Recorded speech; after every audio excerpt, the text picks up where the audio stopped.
Monday Night Football did their season awards, and I figured I'd give mine as well. Now, I'm going to put theirs right here so you can see exactly who Gary and Jamie all picked for this season. I'm also going to add one extra one, and that's going to be the flop of the season, because I think that should be talked about as well when you're looking at all the awards. Obviously, not the awards you want to win, but still, I think it's key to talk about that. So the first thing is we are going to look at the manager. Now, both them, I think, had pretty solid selections.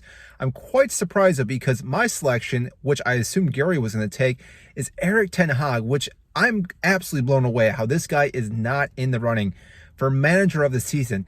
He's completely transformed Manchester United. And I'm a Chelsea fan. Let's be real here. That, again, I do not like Manchester United one bit, but I can at least appreciate what Erik ten Hag has done at this club to get them completely turned around in the top four. Arguably, they still have to play a game yet, but more likely than not, they're going to finish in the top four.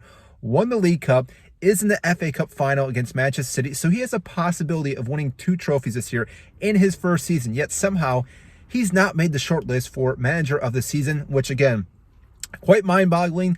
And I think he has been the best manager throughout this entire season. Yes, there's been a few issues here and there. And Pep Guardiola, you're expecting him to win things. Now, granted, if they do win the treble, I understand that he gets the manager of the season, but still, I think Erik ten Hag deserves some credit where credit is due. Now, the next one is player of the season, and I should mention that we can only pick one player at a time here. So again, if we pick one player, he can't go in a different spot. So player of the season, again, this shouldn't be shocking, is Erling Haaland, having a ridiculous season, 37 goals, I believe, right now, with 7 assists, or 36 goals and 7 assists, that's what it is. And there's still a few games to go for Manchester United. I don't expect him to play too many more matches because they do have 2 finals left. But still, first season in the league, a lot of people have written him off, saying that he'd only score maybe 15, 20 goals. Completely blew everyone out of the water, broke records. And again, this is just his first season. The guy is just getting warmed up. And it's such a shame for Harry Kane, because Harry Kane, which arguably has had one of his best seasons goal-scoring wise, is completely overshadowed by Erling Haaland. He scored 28 goals so far this season for a Tottenham side that has been struggling. And again, he's not getting as much credit where credit is due, because everyone's talking about Erling Haaland. And if it wasn't for him, I think Harry Kane would get player of the season, but obviously it's going to Erling Haaland.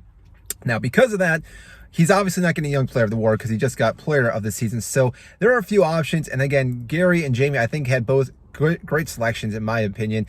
And I'm going to go with Odegaard, even though Saka definitely makes sense. But Odegaard, yes, 24, getting up there a little bit in age. I do agree that Gary picked the right guy, and Jamie's saying he's a little bit older, but still, Odegaard has definitely transformed the midfield at Arsenal, being their captain. Arteta's gotten things going in the right direction, and this is such a young squad that they have a lot of seasons ahead of them. Now, granted, this season did not work out for them. They did bottle this season, having so many points ahead of Manchester City and then just dropping off a cliff. But still, this team is going to be scary in a couple seasons, and I think Pep Guardiola understands that, and he's going to have to do a lot more to make sure that he does everything he can to keep ahead of Arsenal and possibly Newcastle, Manchester United, and all the other clubs looking to win the Premier League title. After that, the signing of the season. Now, I do agree with what they're saying here, but I thought for sure it made most sense. It has to be Nick Pope. Nick Pope has been arguably the best goalkeeper this season. Now, he did not win the Golden Glove that went to De Gea, but again, I think that's just lucky. That's how it goes sometimes.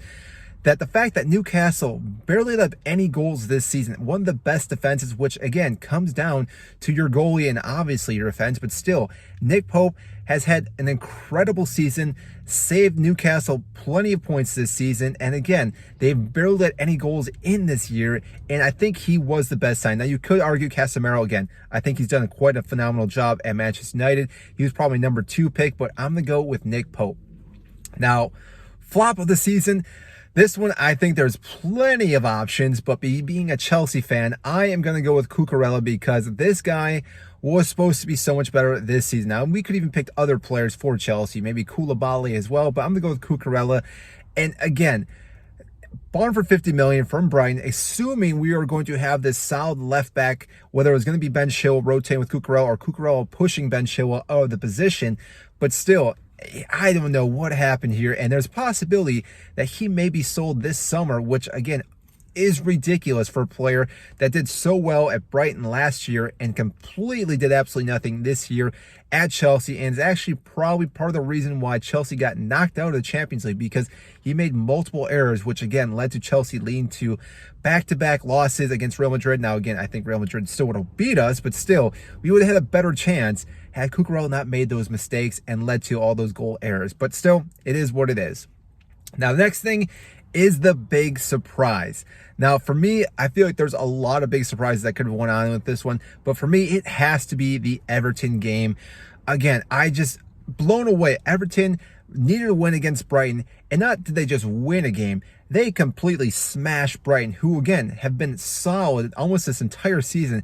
The fact that they go and score 5 goals is just quite remarkable. That is a game that really helped bolster this side, get them the motivation to most likely stay up. Now, again, it's still not over yet. It's going to come down to this last game of the season, and it could go any direction for the most part. But because of that game, that gave Everton a huge hope to stay up this upcoming year. And again, you would expect Brighton, who was playing for some Champions League football or just any type of Europa League football, to, again, come out and just win that game easily, and yet it did not happen. And again, that has to be one of the biggest surprises.